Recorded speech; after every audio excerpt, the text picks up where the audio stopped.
One of life's greatest questions is what happens to us after we die? Is death the end or a new beginning? Welcome to the Round Trip Death Podcast. In this show, we listen to first-hand accounts of people who have gone beyond the veil and return to talk about it. We are excited to have with us today Nicole Kerr. Good morning, Nicole. Good morning, Eric. Delighted to be here with you. Well, Nicole, I know I hate to sound braggart or anything. I'm looking at your website and it says that you've been featured on ABC, CBS, CNN, Food Network, PBS. Finally, this is your day. You get to be on Round Trip Death Podcast. I've been looking forward to this for a long, long time. That's, I've been on the media a lot. Most of it has been through nutrition and lifestyle wellness for my background with that and my expertise with that. I worked at the Centers for Disease Control and Prevention for many, many years and tried to get people to eat healthier. And it's been a challenge. And especially during the pandemic, it was a challenge to get people to eat healthier. So I've kind of moved on from that expertise and gone into some of the other wheels in the wellness wheel. And now I'm in more of the spiritual piece of the wheel. You know, if you look at a circle, a pie, and you cut it into quarters, you have the physical part of wellness, which is the nutrition and the physical activity and the sleep. And then you've got the mental, and then you've got the emotional, which is the emotions that you either allow yourself to feel or not feel. And then the spiritual is the last. And I've worked in wellness my entire career since my car crash. And I can tell you that you have to do all four components. You have to address the physical, the mental, the emotional, and the spiritual. One quarter is not more important than the other, but the spiritual wraps it all together because we truly don't heal ourselves. It's spirit that really heals us. Well, amen to all that. Tell us a little bit more about you. Okay. For example, if you don't mind, where did you grow up? I grew up in Jackson, Mississippi. Do you know where that is? Yes. Mississippi is down by Louisiana. Yeah, it's down there. It's squished in between Louisiana and Alabama. And it's kind of one of those places. It's called the crossroads of the South. People are driving through Mississippi to get to Florida or going the other way to Texas. But I grew up in the South and the Bible Belt for sure. Very high incidence of poverty, very high incidence of all your chronic diseases because we love everything fried, put into that deep fat fryer and sweet tea. So those things are definitely contributory toward diabetes and heart disease and things like that. So Mississippi is where I grew up. And as soon as I hit I did both public and private schools. So I had an introduction to what it would be like to go to a school that was 98% African-American and 2% Caucasian. And so it was an eye-opener to be, bussed in and reverse segregation during that period of time. So I will tell you, I grew up in a really religious household. My dad was Southern Baptist and my mother was Lutheran. She was born in the Ukraine. So she really has had a lot of trauma coming through World War II and coming to Mississippi, Holly Springs. And a church sponsored her. So she and her family were indentured servants. They picked cotton in order to pay off the debt to the church. And so, they both have had a lot of what I would call, trauma that they never even got any help with. And I think that's a point I want to make on your show is right now in our country, we have a lot of trauma, people dealing with trauma. We have a lot of people with PTSD. We have a lot of people feeling anxiety and depression. And that is not a good recipe for a healthy country. And we need to deal with that or else we pass it on to the next generation. And if you don't have compassion or empathy for others that have been traumatized because you never got help with it. So you don't have the capacity to be compassionate for others that are going through it. So I really want people to hear that they need to deal with their trauma wounds. And that's part of letting go of belief systems that no longer work for you. And it's time in this day and age for people to start becoming aware of that. Just because it's a generational thing doesn't mean it's works anymore, or it's the right thing to do, or it's your belief system. So anyway, back to growing up, the South, religion is really, really important. And I just moved to New Bern, North Carolina after 17 years in the beautiful state of Hawaii. And I have to tell you, being back in the South, there's a church on every corner, so it reminds me of just the importance of how the church figures into people's lifestyle and their belief systems and how they view death. And so that is the book that I have recently written is called You Are Deathless. And when I graduated from high school, I went to the United States Air Force Academy in Colorado Springs, Colorado. Now, you may be going, what in the world would I go there for? And I will tell you, to please my father. My father was a 1960 graduate. And so he wanted one of us 4 kids to go. And I just stepped up to the plate and said, I'll go. Now, if you remember, Eric, they started admitting women into the military academies in 1976. It was a huge controversy back then, but they did it. So the first class of women graduated in 80. So mine was 86. So I was really close to the new initiation of women into the military academies. And I can tell you, it was very abusive. Okay. So those academies, your first year anyway, you are just abused, because you're a dually or whatever they call the first class. But you get basically, and I don't use this word a lot, you get shit on. So how much of that is just initiation because you're a new cadet, and how much of it was because you were a woman? I think I got more than my share because I was a woman, and there were a lot of sexual comments that were totally inappropriate, and you can't do anything about it. It's not only comments but actions, and so that abuse is a whole nother layer that the other men didn't have to necessarily face. Right. And hopefully nowadays, this many years later, things are much better than they used to be. I know they're not perfect. No, for those that can't see you, you're shaking your head no. Tell me. No. There was just a report out of West Point. In fact, I have it right here. It was talking about how West Point military academy sexual assault reports increase. Wow. So it unfortunately, I don't know what is going on, but that piece of it is maybe more people are feeling okay to report it, but it's not getting better. And that really is sad after, that's almost 40 years ago. So I think they still have a lot of work to do with that. And I don't know what it's going to take, but at least now that age of generals from back then, most of them have died or moved on. So as the years go on, the people that will be in a leadership position will have trained with women. So it will be a norm for them rather than a group of leaders that were going through with all men and still carrying that resentment. Right. And the objectification. Well, and hopefully some of those leaders are women too, and that'll help make a difference, I would think. Yes. That's exactly right. And God bless them, because you must, what they endured to get there, but they did it. Okay, let's shift gears. Yep. This is all awesome. And I appreciate us being able to get to know you a little bit. But you had a near-death experience, and we're going to be talking about that.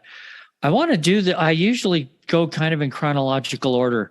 I want to trip you up just a little bit here and skip ahead, because I believe you didn't have a memory of your experience for quite some time. Could you just briefly touch on that, and then we'll come back to your NDE? Okay. So my near-death experience happened when I was 19, my second year into the academy. I didn't remember the accident for another 19 years. The only thing I remembered about it was bright white light. That was it. And then when I was in Atlanta working at Centers for Disease Control, my usual route was to go to Starbucks and then to work. I went to Starbucks. I got in my car, and all of a sudden, Eric, I could see myself sitting in the Corvette convertible. And I knew exactly the position I was in when the accident happened. So that was the first of my memory coming back. And instead of going to work, I went to see my chiropractor who did body work. And he didn't have any openings that day. And I said, I don't care. I'm going to sit here until you can fit me in. And he did. And he said, what this is, Nicole, it's called repressed memories. And they're starting to come up in you because your body feels safe. And he worked with me until I got to a point in the memory where I was up looking down on myself and realizing I was dead. And then he told me to go home and just try to, sleep, and the rest of the memory would come. And sure enough, that night, the rest of the memory did come. So I was like, oh my gosh, how does this even happen? And what the memory was, I'll go ahead and tell you now, is I was told, I actually, when the car crashed, I was taken up, and the point that I got to, this angel, the spirit, it looked like Casper the ghost, who I now know is my grandfather. Okay. My grandfather Kerr. And he came and he lifted me up. So my spirit flew out before I hit the ground. And we went in an upward direction, and we went to this plane, I guess it would be better to say than level. And it was where I could hear other beings. They're not human form, but I could hear them talking. I could understand them. And there was a conversation going on next to me that I heard very clearly between two spirits or angels. And it was that they were talking about how we as earth beings need to ask the angelic realm for help, that because we have free will, that they need to be asked for help in order to intervene in our lives, unless it is an emergency situation, which mine was. And that was an automatic angel coming in to rescue me. So that's a lesson that people need to hear, is the angels will help us, but we need to ask for help. And in our society, we're not really taught to ask for help. There's a lot of pride in being able to do things on our own. We don't need any help. I'm independent, but they are very clear about that, to ask for help. And it's big things and little things. So that's the first message that I got. So how do we ask for help? Is that a regular prayer? How do we ask? Angels, help me. Okay. I need help with, whatever's going on. I've got to make a really hard decision and I'm not sure which way to go. Please help me, put some kind of sign in my life that helps me choose, and it's as easy as just saying, help me, and that is you surrendering to their help. Now you have to be open-minded, and you have to suspend disbelief and go, okay, their answer could come in a variety of ways. Okay. It can come, I believe they're earth angels. And I talk about that in my book. In my accident, I had 4 of them that I believe were earth angels. They were put in my life at that specific time to help my body heal. And they can come, it can come in a song. It can come in a sign, a butterfly or whatever, you just never know, something that you would resonate and connect with. But that is definitely, something that we need to get in the habit of practicing, is asking for help. Everyone and everything is connected in this world. We're all energy. And it really is a lesson that we are still needing to own during this time in our lives is that we are all connected. And I think you're seeing a lot of division right now. We're going to get to that place, but right now it's very divisive. It's very disconnected. And it unfortunately doesn't promote harmony, peace, love, kindness, these things that all of us value and wish in our life. I want to get a little more detail out of exactly what happened when you were 19. Do you remember or have been told what led up to the accident? Give people an idea here. So what kind of car were you in? What were you doing before the crash? Sure.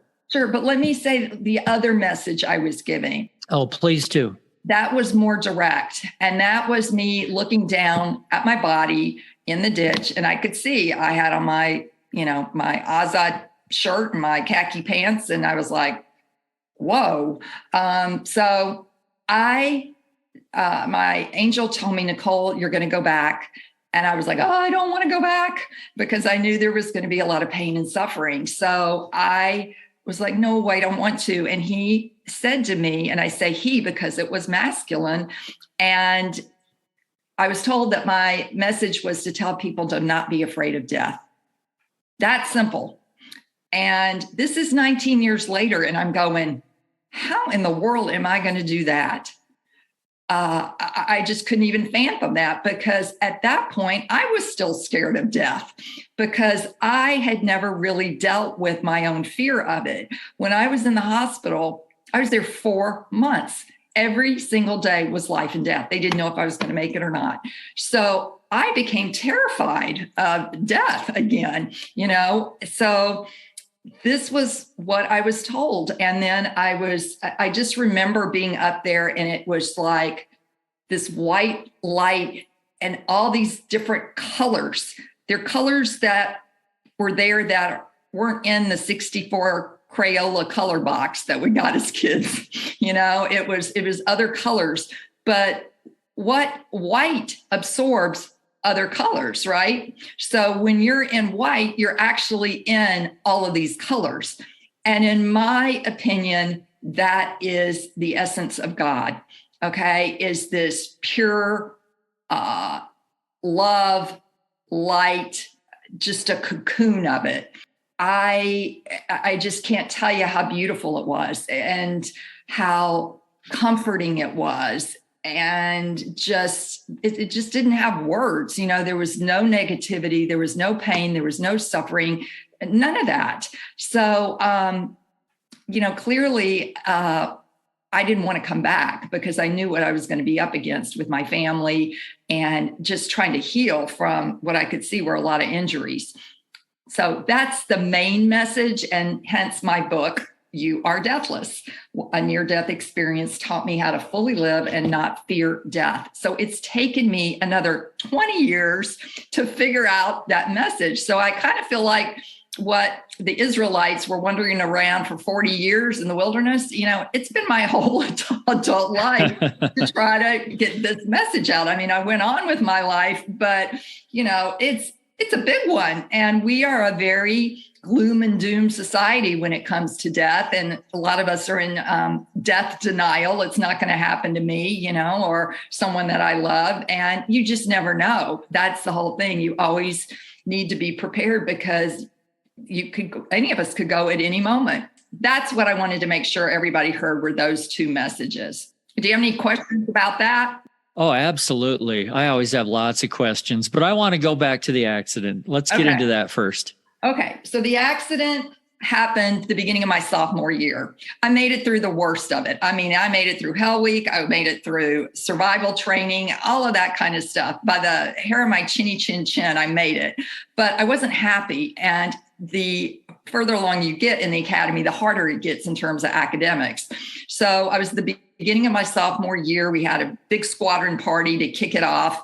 And I got there late because I was doing a meet and greet with high schoolers about how great the academy is for women and trying to convince them to come. And so I got there later and they were playing softball. The Air Force had provided beer. broke their own rules, provided beer to underage cadets. And needless to say, when it came time to leave, I asked a senior for a ride back. And he was like, okay. And needless to say, he wanted to stop at a bar on the way back. Now, we have a curfew that you have to be back by 7:35. And I was really worried about that because last year I had gotten in trouble for a couple of things, and I didn't want to start this year doing tours and demerits and all of that. So I was very conscious of getting back on time. And he's like, oh no, I got plenty of time. Let's stop and get some beers. And I had not had any beer because my grandfather was an alcoholic. My dad forbid alcohol. So I was not exposed to drinking, let's put it that way. But I had 2 beers. I was going to be like, I'm going to have some fun here. I'm going to just kind of break dad's rules and have some alcohol and have a cigarette and pretend I'm cool. And so we left there. And I remember the bartender saying, are you okay to drive? And the guy said, yeah. And I said, oh, okay. And then he wanted to go watch the sunset at on the Rocky Mountains. Now, Nicole, being not having dated at all, was very naive when it comes to a 21-year-old man's agenda. Okay, so I was getting really nervous that he was starting to be more sexually aggressive. And I was like, no, we got to get back. So he finally pulled onto the road, and it was a 1965 Corvette convertible, red with the top down. Didn't have seat belts. And the last thing I remember was pulling onto the road. And then the next thing I remembered was waking up in the ICU the next day. And all of a sudden, the pain just hit me. And it was like, oh my God, what happened? And I told the nurse, don't tell my dad, he will kill me because he's going to think that I was drinking, I was smoking, and I was dating this cadet. I broke his rules. So being you deserve it. And that's exactly what he thought. So needless to say, the only thing I remembered was that bright white light. And it wasn't a blinding light, Eric. It was, how sometimes you see headlights or lights that completely blind you. And, when somebody takes a picture, that flashlight that goes off, that bright white light, your eyes just can't, it takes a while to refocus, right? This white light was not like that at all. And you could stare at it for however long you want, and it would not do that to you. So then I began a 4-month journey in the hospital, going just in and out. I'd get better, and then I'd drastically get worse. And my injuries were highly significant. I cut off my left foot. It was just held on by a little bit of skin. They had to reattach that. 5% chance of taking, and it actually took from a skin graft. I broke both sides of my pelvis. I severed my right wrist. They pinned that together. Had bad road burn from sliding on the pavement. They had to work on that. But when I remembered 19 years ago, what I remembered was how I was sitting, because I could never figure out how I cut up all the inside of my thighs. I had a 4th-degree laceration between my anal and sphincter muscle. I cut out a huge chunk of skin right in the inside of my right thigh. So all that area just got torn up really, really bad. And I had my right foot on the dashboard and my left foot crossing over in a triangle. And so when the accident happened, I went butt up through the windshield, and then there was a huge boulder on my side, and the car crashed into that. And what I wound up doing was it saved my head. I mean, I had a TBI, but my brain was saved and my spinal cord. So I am grateful for that because, I had injuries all around that, but it didn't paralyze me and it didn't cause me any, I get headaches and migraines, but it didn't cause me brain damage per se. Prefrontal lobe irregularity was what it was. So, right. So I spent, 7 weeks in ICU, 64 pints of blood, during that time. And that was at a time when AIDS was, they were not screening AIDS in the blood transfusions that people were giving at the time. And I remember about 6 months after I got home, the hospital called and said, you may want to get tested for AIDS. And I'm like, what for? And they go, well, you got 64 pints of blood, which is, most of us have between 8 to 10 pints of blood in our body at one time. So that's like redoing my system 5 to 6 times, right? So I went and got an AIDS test, and of course was scared to death to get the results of that. But I was negative, thank you, God, because I remember at the time, a congressman's daughter was in a car wreck in Colorado, and she had one transfusion and she got AIDS from it and died. So, you look at life and you just go, what are the odds? I had 6 major operations. One was an emergency. I coded on that. And they actually told my parents I was dead and just start planning my funeral. They called the time on it and everything. So then the nurse came running out and say, I don't know what, they got her going again, So I had a couple of more, what I would say, chances where I tried to go back. I didn't want to be here, and I have what I now call my military angel, James, who fought really hard to keep me here. And now I know 100% that my purpose was to get this message out and to survive everything that I have between the academy and the medical and just the mental and everything that I needed to get to this point 40 years later, where I really do believe a lot of people are struggling with fears about death. And hopefully my book will help set them at ease about that, because when you're in fear, then you can't truly live. Well, and that's absolutely one of the points of this podcast, is to help people get over that fear of death. It's a common message that I hear from everybody. And it's such a great message that we need right now, because the world's a little tough right now. And there's a lot of depressing news out there.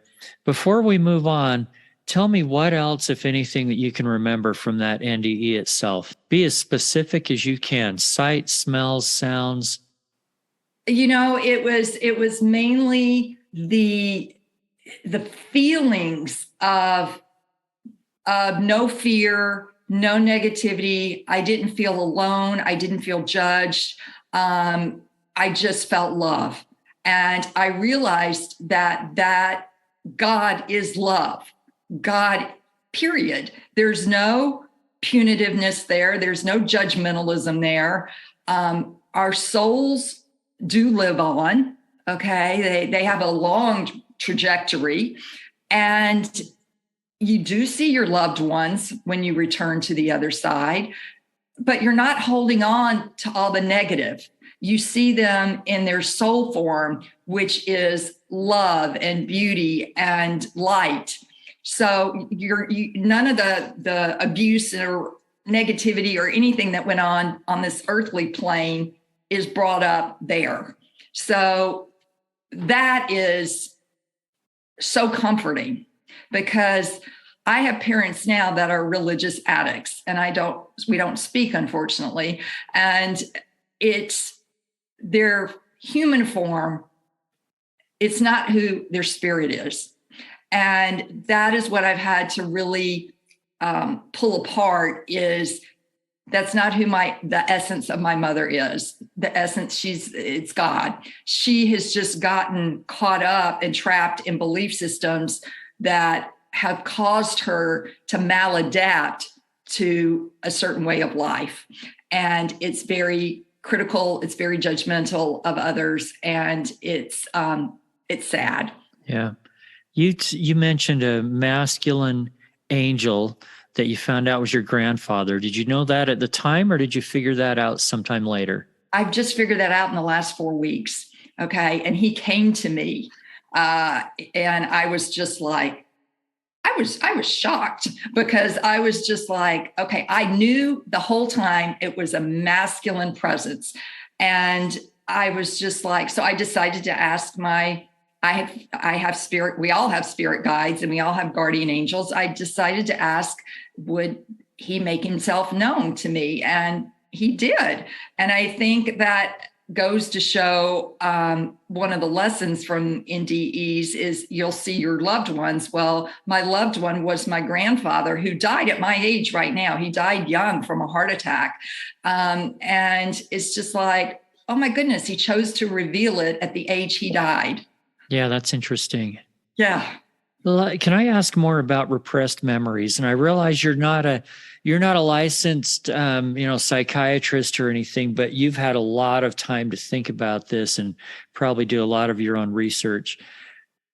I think there's some, I don't know, there's some judgment out there in the world that repressed memories, whether they're abuse or something else, people sometimes question whether they are real or not. Tell me about yours. Tell me, were they real, and how do you know that they're real?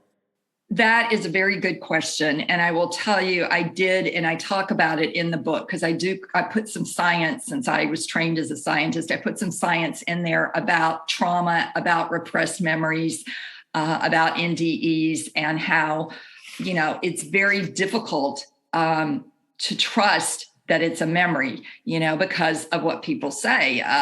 Even with sexual abuse that happened as a child, you've repressed it. And then when you start remembering it, you doubt yourself. You're like, I'm just making this up, or, but it really is about trusting your body. Your body holds the key. It remembers, and it will let you know, in my opinion, the repressed memory will come up when your body feels safe enough to actually be in a position to believe it, and it's for yours or someone else's highest and greatest good that it comes out. So I think that's a lot of people's fear, is that if I say something, they're going to doubt me, and it makes me doubt myself. And I dealt with that for a long time. And I remember I was sexually abused at age 8 by an uncle, and I didn't remember it until my mid-30s. And I told my parents, and I was shocked at their response, because my mother said, I always knew that he was, there was something wrong with him, that he was a pedophile, or he just, the way he hugged you and all this kind of stuff. And she went straight to what her experience was with this uncle. And then my dad said, well, he's dead now, so I can't ask him whether or not he did it. And I was just like, oh my gosh. It was not believing me, basically, and they're like, I wouldn't have let anything like that happen. And I said, Dad, you weren't even there. It happened in New York when Mom took us on a trip, and so, it's very difficult when you don't have that support and compassion from your own parents, when you get up the courage to tell them that you remembered something happening, and it makes sense given my whole relationship with men. And then you put on that, the memory coming back of the guy in the car was trying to grab at my crotch and I said no, and he turned the wheel really fast and the car spun out. So my association was, if I don't please men, they're going to be angry with me, and I will get hurt or killed. So I became extra people pleasing with guys that I tried to date. And I never understood why until the memory came back. And after that, it only took one boyfriend, and then I got married at 40. And the guy I'm with now, we've been together 18 years, and he saw in me what I couldn't see in myself at that time. And now I can. And for that, I just love him to pieces. That's great. I almost hate to ask, but I'm curious. What happened to the guy that was driving the car? This is where I always wondered why I loved Law and Order, but it was, his dad was a 3-star general, headed the Army Corps of Engineer at the time. And he made one call to the superintendent of the academy and said, I don't care whatever happens, my son's going to graduate. And he was in another hospital for about a week. His blood alcohol was double the limit in Colorado. He was charged with vehicular assault, DUI, pled guilty, and the judge, right before his graduation, deferred the sentence. So he had some scratches on his back, but he was back at the academy playing sports and doing his life. My understanding, he was an alcoholic. He was supposed to go to alcohol counseling. And, I've lost touch. I never got the apology from him that I wanted. And I went into therapy, and the therapist, cognitive behavioral therapist, said, write him a letter, an angry letter. So I said, really? She said, yeah. So I wrote him a 4-page letter, and this is over 20 years ago. And I sent it to him. I found out where he lived, and I sent it to him. And he wrote me back and just was still not owning it, and said that I tried to financially ruin him because I sued the insurance company for some amount of money. Because when you're in the military, if the military is at fault, it doesn't matter if they're at fault or not, you don't get any kind of reimbursement from the military. If your husband's a fighter pilot and something mechanical went wrong with the plane and he died, you don't get any, you can't sue the military. When you go into the military, that's one of the things that it's a right that you waive. That's exactly right. Right. Yeah.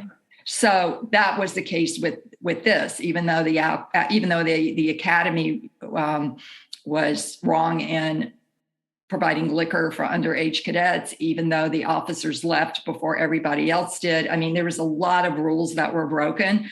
And so they tried to keep this hush hush because his dad wore 3 stars. And that's the injustice, because any other cadet would have been kicked out on an honor code violation, on just a multitude of things. And so I've had to learn to deal with that piece too, that the justice system, I mean, it has its privileges, and you have to just go, okay, it is what it is. And I haven't talked to him, or there's been no communication in over 20 something years. And sure. And so that's that piece of it. But I've always had this drive for justice in my life. I want justice for things, when things happen. So, and things to be fair. Yeah. But hey, right. Let's talk about choice. Okay. I hear lots of NDEs, and some people are given a choice on whether they want to come back or not. Some people are not given the choice. You weren't given a choice. Why do you think that is? Just your opinion? I think my contract to come back this second time around changed. And the message that I was given that needed to come out, that I had the skill set, so to speak, to be able to do it, that I was going to have the grit, that I was going to have the determination, that I was going to be able to live through this, to be able to get this message out in a way that would resonate with people and help them find peace with death, and not to fear it, and to know that where they're going is home, basically, is where they came from, but they've just had spiritual amnesia. They've forgotten it because they've loaded themselves up with all these filters and belief systems that have caused them to fear death. And the church, a lot of denominations have been one of the key players in these fears, and that's making God dualistic. One side, he's loving, protective, caring. Other side, if you don't follow the rules, then you're going to hell, you're going to purgatory, you're going to, you're going to be punished, you're going to be judged in a negative way. So you better shape up, and you better be good. And I talk about that as God is a vending machine. You put in a certain behavior, and you're expecting you push Coke, and you expect Coke to come out, but what do you do when a Mountain Dew comes out or nothing comes out? It puts it on you that you didn't do something right in order to get that reward. That's interesting. Okay. So you're here, part of your message is to tell people not to be afraid of death. That's easier said than done, isn't it? I mean, yeah. Hey, you just don't be afraid of death. It is. How can you really help somebody not be afraid of death? Well, there's some questions at the back of my book, and it's for a book study. And I hope people will use this book. If you're in a book study group, I think it would be a fascinating read for your book club. And it's going to get you guys more intimate with each other when you can actually talk about what your fears are. And there's a fear checklist at the end of it about, what may some fears that you may experience when you think about your own death. And some of them are, I don't want to leave my family alone. I'm anxious about the way I'm going to die. I fear dying alone. So, it's about helping people identify what that fear is, and then to really kind of dig under that, because most fears that we have are irrational.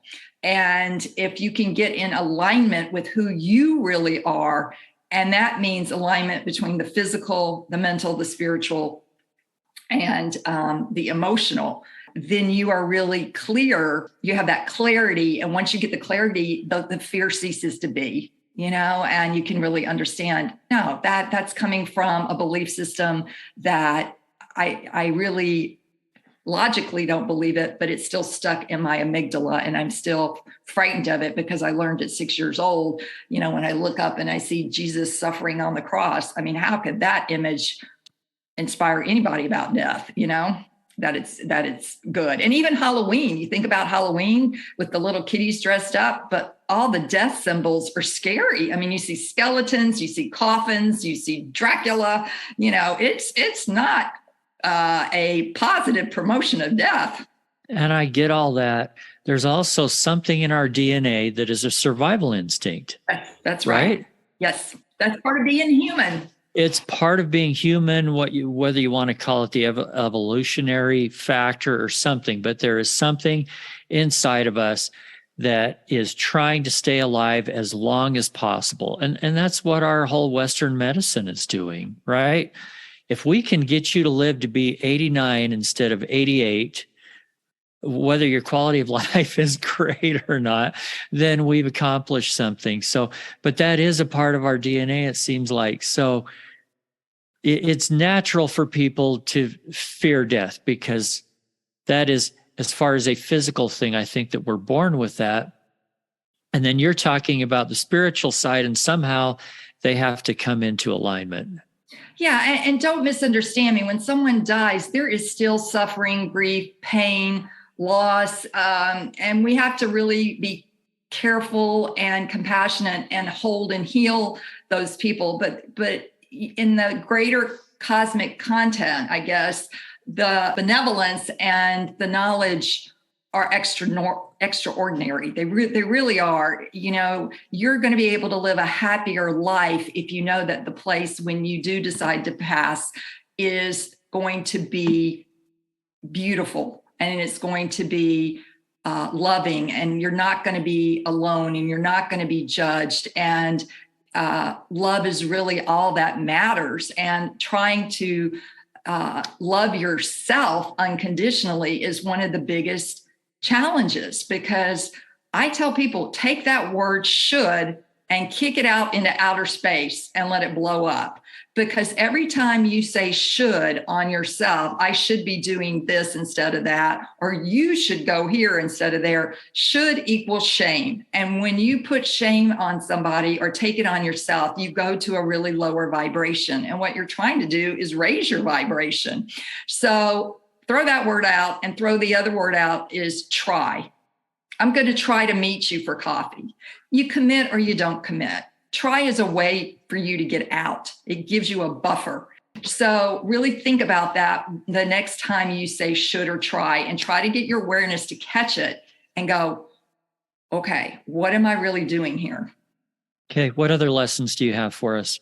I take Lee Harris's lesson every morning. I write in my little diary here. I ask my soul, what does my soul want to tell me today? And what that does is start a dialogue with your soul. When I was raised back in the 60s and 70s, all I knew about soul was soul music.